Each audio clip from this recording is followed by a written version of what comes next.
Sans transition, environnement. Depuis la COP21, les Français réalisent l'importance de la préservation de l'environnement. Quel avenir pour le développement durable? Un groupe d'investigation est allé à la rencontre d'un hôtel engagé dans le tourisme responsable. Un reportage signé Anna Yos, Etelo Bietti, Louis Combe et Emma Vignon. Développement durable, comportement éco-responsable, environnement, ces expressions, de plus en plus communes, traduisent une prise de conscience croissante chez les consommateurs. Le développement durable a pour objectif principal de concilier le progrès économique, social et la préservation de l'environnement.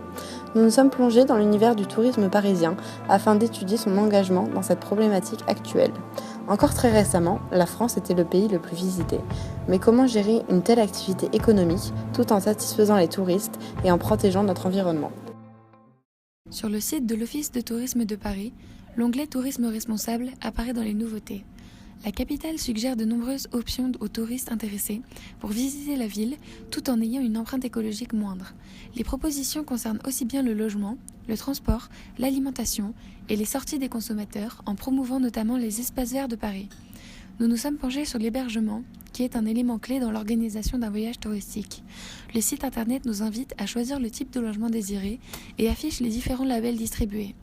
Les hôtels apparaissant dans la liste sont classés selon l'accréditation proposée aux clients, qui disposent des contacts des établissements. L'hôtel Barrière-le Fouquet's Paris, situé avenue des Champs-Élysées, possède 2 labels, dont une triple accréditation et la célèbre certification LECS de l'organisme Sustainable Travel International.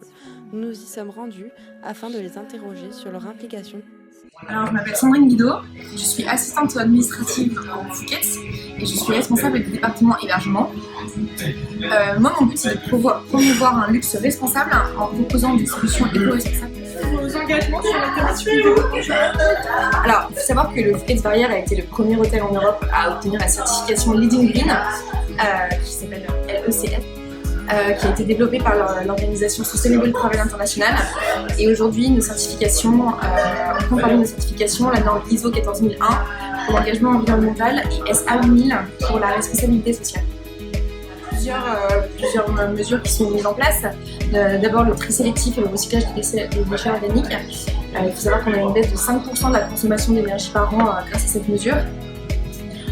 Nous mettons aussi un point d'honneur pour former nos collaborateurs aux pratiques éco-citoyennes, à savoir ne pas gâcher d'eau, d'électricité et éteindre les lumière en partant. Ce que je peux vous dire d'autre, on a aussi une réunion de chefs 4 fois par an pour pouvoir faire avoir une planning de nouvelles idées qu'on aurait. Pensez-vous que vos clients sont satisfaits de votre démarche?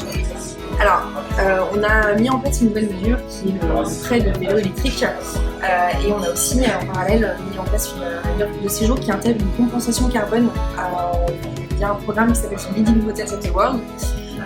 Et nos clients en fait, sont au courant de nos avancées en cette matière et ils sont assez nombreux en fait, à vouloir tester le concept.